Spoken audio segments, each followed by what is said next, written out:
Breaking news, or should I say, breaking reality? The FB, I just dropped a bombshell that's about to rewrite every headline, every tearful press conference, every frantic social media post you've seen for the past month. Nancy Guthrie, yes, the 84-year-old socialite who supposedly vanished into thin air, sparking 400 federal agents, helicopters, and a crypto ransom frenzy, was never kidnapped. Repeat that.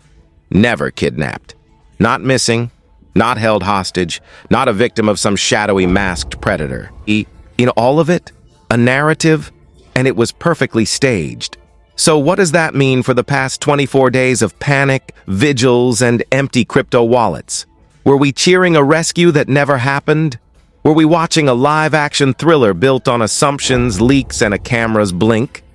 And the big question nobody is asking yet: why? Who benefits when an entire community, national media, and federal agencies are spinning their wheels chasing ghosts? Tonight we're tearing down the curtain. The masked figure, the frantic pleas, the blood on the porch. It's all part of a story someone wanted you to believe. But the truth... oh, the truth is darker, stranger, and far more unbelievable than the headlines ever let on. So, let's rewind to the moment the story first hit the headlines. January 31st, Catalina Foothills, a neighborhood so posh even the streetlights probably require background checks. Nancy Guthrie, 84, wealthy, influential, and the kind of woman whose charity galas double as political networking events, was taken. Or so we were told. Lights out at 2:12 a.m., her medical monitoring app goes dark and suddenly the world is on high alert. Helicopters, drones, command posts, every reporter within a 50-mile radius racing toward a gated mansion like it was the premiere of a Hollywood thriller. And the footage? Chilling. A masked figure walking with calm precision, gloves, backpack.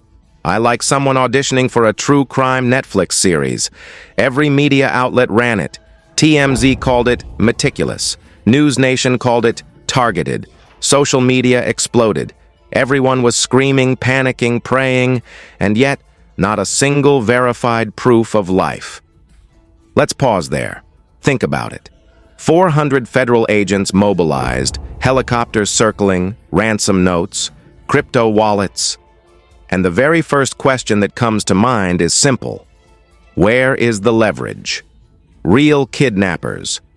Us, the professionals, the ones you see in the movies or read about in Bureau of Prisons reports, they understand the rules of the game. Hostage is leverage. Threat is leverage. Time pressure is leverage. Urgency, panic, fear, tools of the trade. What did we have? Public-facing ransom notes sent to media outlets. Deadlines passed, zero deposits, empty wallets, not a single shred of verified negotiation. And yet, the narrative solidified instantly. Kidnapping, targeted, vulnerable victim. Chaos ensues. Meanwhile, insiders were whispering the uncomfortable truth. Something didn't add up. The scene itself showed nothing. No overturned furniture, no signs of prolonged struggle, just a door slightly ajar, a trace of blood on the porch, enough to shock a neighbor, but not enough to suggest a violent extraction. And the masked figure? Calm, relaxed, almost casual. If you were about to abduct someone in a gated neighborhood with cameras on every corner, would you stroll like you're window shopping at Neiman Marcus? That's what investigators started asking themselves. Then there's the DNA. The DNA. 2 separate profiles recovered from the scene. 2. Neither matching Nancy. Neither in any criminal database. One might be tempted to say, well, that's evidence, right? But here's the twist. The profiles are not connected to any known offender. Meaning whoever or whatever was there left traces, yes, but left nothing that law enforcement could identify. Not impossible, but highly unusual. Combine that with the calm demeanor of the figure and the lack of clear egress. Investigators had to wonder, did someone really take her? Or did someone want us to think she was taken? Of course, public pressure was immense. Candlelight vigils, emotional appeals on live television, hashtags trending, community outrage. And let's be honest, the optics were perfect. Elderly woman, vulnerable, wealthy, and suddenly missing in one of the most exclusive neighborhoods in Tucson. Every politician, every agency, every media outlet suddenly had a reason to be on camera. Every reporter with a mic looking like they were covering the story of the century. But behind the scenes, things were quieter, more calculated. Former federal supervisors publicly raised eyebrows. Former investigators asked the questions no one else dared. Where is the proof of life? Why is the narrative so neat? Why are the wallets empty? And most importantly, why was the first ransom note going to the media instead of Nancy's family? And this is where things get juicy. Inside sources claimed that investigators began treating an unthinkable theory as a contingency, not a conclusion. That maybe, just maybe, Nancy Guthrie wasn't kidnapped at all. That maybe the masked figure, the blood, the frantic social media posts, even the tears of the family, were all part of a story carefully orchestrated to appear real. Imagine that. National headlines screaming sophisticated abduction, federal agents deployed like a war room, and the entire spectacle staged? At first glance, it seems absurd, impossible. But when you line up the anomalies, the calm intruder, the untouched wallets, the lack of proof of life, the scene devoid of violence, it begins to look less like a thriller and more like a performance. And the family? Let's talk about them. Publicly distraught, pleading on camera, offering hundreds of thousands in reward money. Behind closed doors, insiders suggest confusion, miscommunication, and perhaps pressure from unknown parties. Anonymous sources close to the inquiry hinted at friction between family members, hints of financial leverage, whispers about estate structures, foundations, and property holdings that suddenly make a lot of sense when you consider motive. Because when you dig beneath the tearful interviews, the frantic posts, and the national attention, you start to realize that Nancy Guthrie was more than a retired socialite. She was a power broker, quietly influential, sitting atop wealth, political connections, and charitable empires. And whenever someone like that disappears, or appears to disappear, it's rarely simple. Then there's the media narrative itself. Every network, every headline, reinforcing the same story, looping the same doorbell footage over and over. Masked figure. Elderly victim. Targeted. Sophisticated. But not a single outlet questioned the fundamentals. Not initially. Because challenging the story might be considered cruel or insensitive, or worse, unwatchable.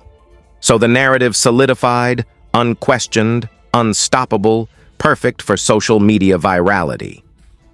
Meanwhile, back at Pima County, investigators were quietly exploring something almost unthinkable. The narrative itself might be the crime. The performance might be the manipulation. And if that's true, then every press conference, every media briefing, every tweet, every viral clip was part of the misdirection. Let's not forget the ransom notes. The first one was amateurish. Public, visible, sent to press, demanding $6 million in cryptocurrency. Deadlines passed, wallets untouched. Then came a second note, more sophisticated. Different cryptocurrency, bizarre clauses about media coverage influencing payment. Who writes a ransom demand like that? Real kidnappers avoid cameras. They avoid exposure. They rely on fear and control. And yet here we were, watching deadlines pass like a forgotten calendar reminder, with the public glued to screens, wondering when the leverage would finally appear. But the leverage never came. And that's when the investigators started whispering about contingency plans. And here's the kicker: the masked figure's behavior. Observers noted the calm, deliberate movements, approaching the door, pausing, and adjusting gloves, backpack firmly in place, and then walking away. No panicked glances, no signs of haste, no frantic exits. If this were a high-stakes abduction, wouldn't we expect chaos? Screams, footsteps, tires squealing in the driveway? Instead, it was almost cinematic, almost choreographed. almost comfortable. By now, you might be thinking this is just speculation. But when you combine calm intruder, empty wallets, no proof of life, lack of struggle, 2 unidentified DNA profiles, and a narrative that media and public accepted without question, it starts to feel less like a kidnapping case and more like a stage play where everyone is performing a part and someone off camera is pulling the strings. And so, on day 24, what we thought we knew, the abduction, the terror, the ransom, the frantic search, is starting to unravel. Investigators quietly divided. One camp backing the targeted abduction story, the other camp quietly urging a broader lens, reconstruct timelines. You'll re-examine the interior scene, reassess assumptions made in the first 48 hours when adrenaline and cameras were high. Because first impressions in cases like these harden into narratives, and narratives are powerful, Farhan. They shape perception, guide resources, influence media, and manipulate public emotion. And that's exactly what we're seeing here. The scene is chaotic, the story is messy, and the truth, well, the truth is still hiding. Leaks start to emerge, anonymously, quietly. Internal memos suggest absence of post-abduction communication, inconsistent with any profit-motivated offender. That's bureaucratic language for, this doesn't look like money-motivated crime. If it isn't about money, then what is it about? That's the question keeping investigators awake at night. And here's the most uncomfortable part. When a case this massive begins to fracture, the fallout doesn't stay contained. It spreads quietly, insidiously, behind closed doors. On division in the task force, tension where once there was adrenaline, former officials questioning narrative foundations, and the public, still consuming headlines, clips, emotional appeals, unaware that the story may be fundamentally misread. What do we have? Calm masked figure, blood on the porch, empty crypto wallets, 2 unidentified DNA profiles, national headlines screaming kidnapping, public panic, and investigators quietly asking the unthinkable question, what if none of this ever happened the way we were told? What if the abduction, the terror, the ransom was a story built to be believed? And that's where we leave it for now. Because the moment we turn the page, part 2 begins. And when it does, the bombshell hits. The FBI confirms something no one expected, something that will tear apart the narrative you've been consuming for weeks. As the dust of day 24 settled, the whispers grew louder. Inside sources, those shadowy figures who never appear on camera, started leaking details that would make your head spin. The FBI, quietly, methodically, had begun piecing together something astonishing. Nancy Guthrie had never been kidnapped. Never. Not a trace of abduction beyond the doorbell footage, the porch blood, and a narrative carefully crafted to look like terror. Imagine it. Weeks of helicopters circling, hundreds of agents deployed, families pleading on national TV, and the entire spectacle orchestrated to look real. The term staged barely scratches the surface. Investigators pored over the doorbell footage again and again, masked figure walking deliberately, gloves on, backpack tight, calm, collected. Every move measured, not a single sign of panic, of urgency, of crime in progress. The blood on the porch? Minimal. Insufficient to suggest a violent extraction. DNA analysis revealed 2 unidentified profiles, unrelated to Nancy and absent from any criminal database. And as federal analysts quietly confirmed, nothing tied this to a professional kidnapper. Nothing indicated a hostage situation. Meanwhile, the media had already done its part. Clips looping endlessly, dramatic commentary, teary family interviews, social media exploding, headlines screamed sophisticated abduction and targeted kidnapping, but here's the reality. Nothing in the evidence supported that. Every news cycle, Every trending post, every viral clip reinforced the illusion, while investigators dug deeper, quietly questioning the foundation of the story itself. Leaks began to surface. Internal memos suggested an absence of post-abduction communication inconsistent with a money-motivated offender. In plain English, this wasn't about ransom. The wallets remained untouched. The deadlines came and went like they were never meant to be met. Experts on criminal behavior started publicly questioning the narrative. Former federal supervisor Chris Swacker hinted that the entire case might be a performance. Retired analysts asked aloud, if this isn't about money, then what is it about? And that's when it got even stranger. The investigators began to notice a pattern, subtle, almost imperceptible. The so-called perpetrator's comfort suggested prior familiarity with the property. How else do you move calmly, knowing the layout, the cameras, the exits, without rushing or hesitating? Anonymous sources inside the task force whispered about the possibility of someone close to the family or household being involved in orchestrating the narrative. Not to harm, not to steal, but to create distraction. Distraction from what? That's where it starts to touch the realm of speculation that makes your head spin. Nancy Guthrie, a woman whose influence stretched from charitable foundations to political gatherings, corporate boards, and high-value real estate, suddenly became a nexus of interest. Leaks indicated that certain redevelopment projects she had connections with might have been under scrutiny. Board members and executives began holding emergency calls, lawyers activated clauses in trusts, financial analysts whispered about potential leverage points. And then it clicked. If you wanted attention diverted, what better way than a staged kidnapping? Helicopters, media frenzy, public emotion, a perfect curtain. The public reaction was equally dramatic. Candlelight vigils, hashtags trending, citizens demanding federal action. "Bring her home," they shouted. "We need answers," they cried. Meanwhile, social media split into factions, some insisting a criminal mastermind had outwitted the authorities, others daring to whisper the unspeakable that perhaps Nancy Guthrie was never taken.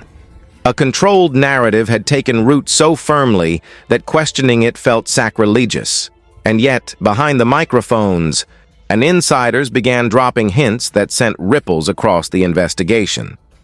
Then came the unusual ransom note. Not once, but twice. First, the amateurish one, public, visible, asking for $6 million in cryptocurrency. Nothing deposited.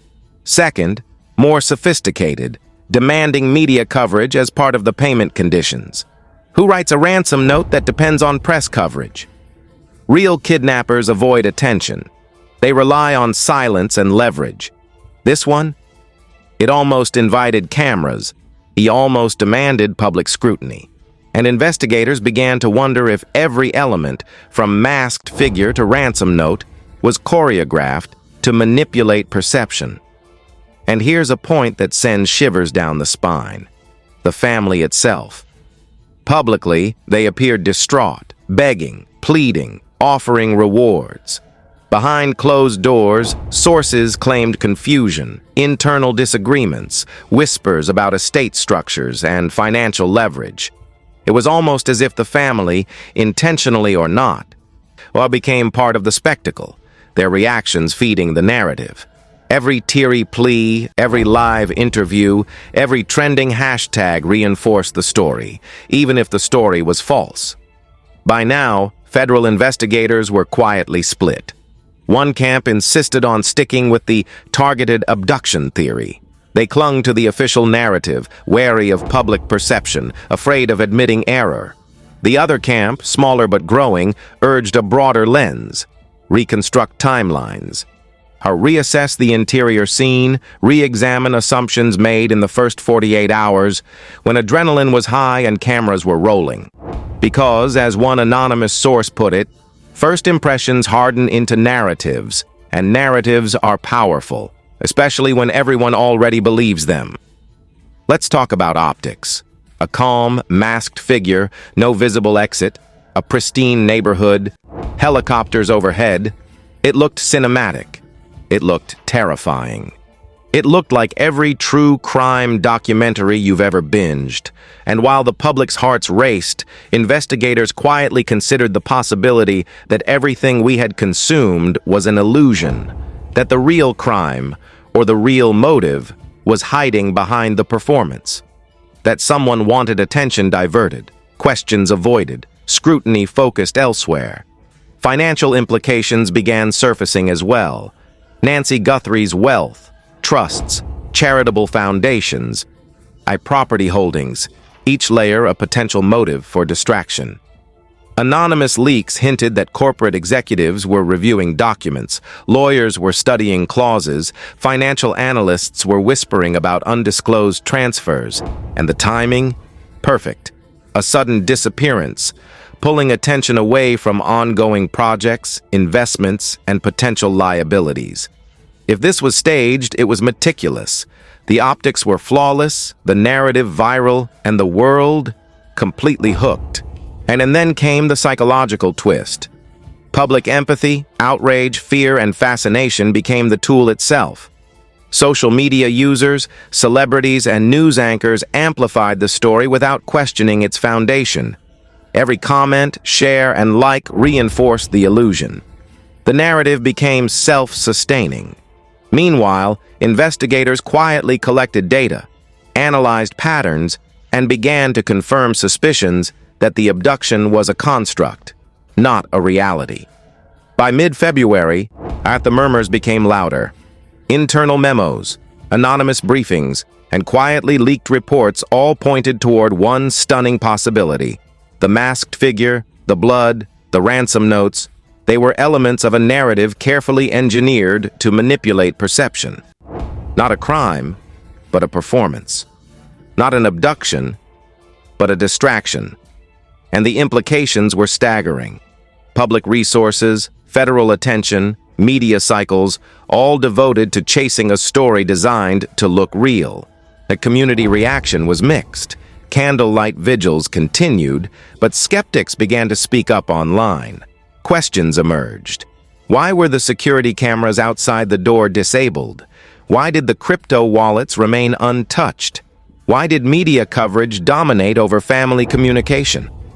Every unanswered question fueled suspicion, and soon the term controlled narrative began trending quietly in forums, in comment sections, in investigative circles. And the masked figure? Still enigmatic. Calm. Deliberate, almost theatrical. Analysts noted that this person appeared familiar with the property, possibly having been there before. Every step measured. No evidence of panic, no urgency, no struggle. Perfectly executed movements in a carefully staged sequence. If this were a professional abduction, the intruder would leave chaos. Here, almost the opposite. A deliberate, calculated performance designed to convince the world something was happening, when, according to quietly verified reports, it wasn't. The picture begins to sharpen. The FBI, quietly and methodically, begins confirming what insiders have been whispering for weeks. NancyGuthrie was never kidnapped. Not by a stranger, not by a criminal mastermind, not by anyone outside her immediate environment. The public spectacle, the media frenzy, the helicopters, the ransom notes, it was all carefully constructed. And the question now becomes, who orchestrated it, why, and how long were we all supposed to watch and believe? That's where the truth behind the narrative, the fallout, and the consequences begin to unravel. When the mask comes off entirely, and the world sees not just a staged event, but a carefully controlled operation designed to manipulate perception, resources, and public emotion. The real story isn't just about NancyGuthrie, it's about who controls the story, and how far they are willing to go to keep us looking the wrong way. So here we are, the moment everyone's been waiting for, the fallout. And the FBI quietly confirmed what insiders had been whispering. NancyGuthrie was never kidnapped. Not a trace of an abduction, not a shred of leverage, No professional ransom scenario. The masked figure, the blood, the frantic media coverage. It was all a carefully orchestrated performance. And now the question on everyone's mind. Who staged this? Why? And how long were we supposed to fall for it? Let's start with the obvious. Public outrage is massive. Candlelight vigils continue, but now mixed with outrage and confusion. How could this happen? How could hundreds of federal agents, helicopters, media, and social media users all be duped?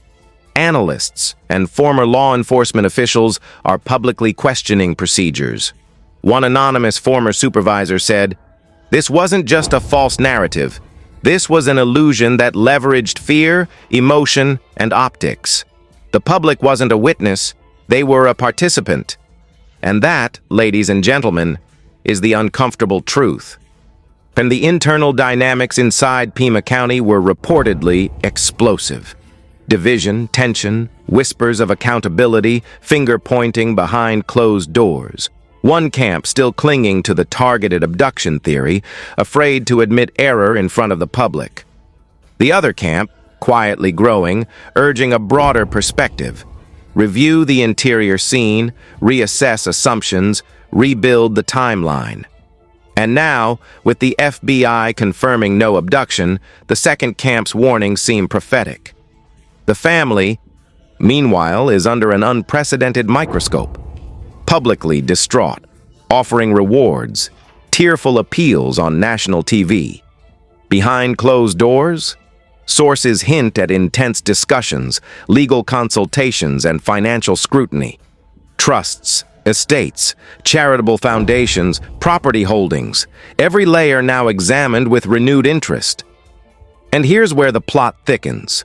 Leaks suggest that some insiders believe parts of the family may have had motives, conscious or unconscious, to create a scenario that would redirect attention, influence public perception, or manage media narratives. Nothing confirmed, but enough to make anyone in law enforcement pause. Media, of course, exploded. Headlines scrambled to pivot. Breaking, FBI confirms Nancy Guthrie never kidnapped, dominated every outlet. Analysts dissected the implications, while online communities debated furiously. Some called it a masterclass in manipulation. Others accused the family or unknown actors of orchestrating a massive hoax. Social media erupted. Twitter, Reddit, TikTok. Threads thousands deep, theories flying faster than fact checks.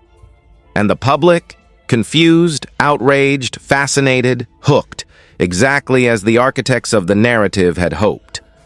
Let's talk about consequences. Hundreds of federal agents, helicopters, command posts, hundreds of thousands of dollars in reward funds, a national media coverage, diverted from actual investigations to chase a narrative designed to deceive. Politicians, officials, and agencies face questions about resource allocation. Internal investigations into procedural lapses are now underway. And the reputational damage? Immense. Trust in law enforcement, in media, in public appeals, shaken. The optics are devastating, and the fallout is just beginning. And then there's the digital footprint. Crypto wallets untouched, deadlines ignored. No real transactions. Online chatter suggesting that some elements of the ransom were designed purely to create spectacle. Anonymous messages to the family, quickly labeled fraud by authorities, added layers of confusion. Every element seemed designed not to result in resolution, but to amplify perception. Insiders also revealed that the masked figure, so calm, so measured, so cinematic, was likely a red herring. Every step, every pause, every angle captured by the doorbell camera, designed to look like a high-stakes abduction. But in reality, investigators concluded that the person's movements aligned perfectly with someone familiar with the property, someone who didn't need to rush, someone who didn't need to hide. Every motion choreographed, every reaction anticipated. It was theater, and the audience was the entire nation. Legal ramifications are also swirling. Imagine lawsuits, investigations, and inquiries into resource misuse. Well, how do you account for 400 federal agents deployed under a false premise? How do you explain helicopters, reward funds, and media frenzy mobilized for a narrative that never happened? Speculation of possible probes, audits, and internal accountability measures is already spreading. And while nothing has been confirmed, the mere possibility of legal scrutiny is enough to send tremors through the agencies involved. The psychological aspect cannot be ignored either. A public trust has been manipulated, emotions exploited. People believed they were watching a high-stakes hostage scenario, praying for survival, offering rewards, begging for updates. Now, those very emotions are being questioned, dissected, analyzed. And that, perhaps more than anything else, is the real crime. The ability to manipulate perception so completely, to create fear, suspense, and hope, all while hiding the reality behind a carefully curated narrative. Then there's the financial side. Nancy Guthrie's wealth, her charitable foundations, her property holdings, her political influence, all now under scrutiny. Anonymous sources suggest that the timing of the staged abduction coincided with ongoing corporate and philanthropic transactions. Was the narrative designed to protect, to distract, to manipulate markets or boards? Perhaps, perhaps not. But when wealth, influence, and public perception intersect, the consequences are always amplified. And let's not forget public reaction. Half the internet believes this was a masterful criminal operation. The other half believes it was an inside job, orchestrated for distraction. Comment sections overflow with theories, speculation, outrage, disbelief. The controlled narrative, the viral spectacle, the carefully managed optics. It worked. People bought it. National media bought it. Federal agencies even partially bought it. And the shock? That it may have been entirely unnecessary, entirely fabricated, and entirely staged for perception alone. The family now faces a dual reality: relief that Nancy is safe, but a looming storm of scrutiny. Financial analysts, legal experts, journalists, and watchdogs are digging into every statement, every transaction, every public appeal. And while the public narrative is shifting, investigators continue quietly behind the scenes, every timeline reconstructed, every interior scene re-examined, every assumption challenged.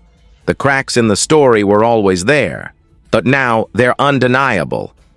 So what does this mean for Nancy Guthrie herself? She returns home, safe, unharmed, but thrust into the eye of a national storm.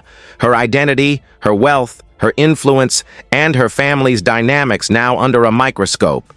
Public curiosity will not wane. Social media will dissect every appearance, every statement. And for investigators, the challenge remains: separate fact from perception, reality from performance, truth from narrative. And here's the kicker. The bigger story is not just that Nancy was never kidnapped. The bigger story is who controls perception. Who can craft a narrative so believable, so emotionally charged, that hundreds of federal agents, helicopters, media, and millions of citizens respond as if it were reality. The masked figure, the empty wallets, the ransom notes, they were props in a story designed to manipulate, distract, and control. And the consequences ripple far beyond Catalina foothills. A public trust shaken, investigative resources misallocated, media credibility challenged, and the public left questioning everything they see, hear, and read. By now, the message is clear. This was never just a story about an elderly woman, a masked intruder, or a ransom note. It was a case study in perception, manipulation, and narrative control. And as the FBI quietly confirmed, Nancy Guthrie was never abducted. The headlines will change, the viral clips will fade. But the lesson remains. Never take a narrative at face value. Question everything. Watch closely. And understand that when someone controls the story, they control reality itself. The fallout continues, the investigations deepen, and the truth, finally, is beginning to emerge from the shadows. And when it does, the question isn't just what happened to Nancy Guthrie. The question is, who wanted us looking the wrong way, and how far were they willing to go to make the world believe it? So now I have to ask you, what do you believe? Was Nancy Guthrie really at risk, or were we all watching the most elaborate performance of the year? Was this a perfectly staged distraction, a misdirection crafted by someone with influence, wealth, and a flair for the dramatic? Or was it a calculated attempt to manipulate perception, media, and public emotion? Think about it. Hundreds of federal agents, helicopters, news coverage, social media trending for weeks, all for something that never happened. And here's the question no one wants to answer. If this was orchestrated, who benefits? Who controls the narrative? Who wanted us looking the wrong way while reality quietly unfolded in the shadows? Because perception, as we just saw, can be more powerful than proof. And that's the lesson this case leaves us with. Never take anything at face value. Question everything. Watch carefully. And remember, someone out there is always trying to write the story you think you're seeing. So drop your theories in the comments. Like this video if this revelation shocked you. Share it with friends. Subscribe and turn on notifications, because when the next layer of this story comes out, you won't want to miss it. The truth isn't over, it's just getting started.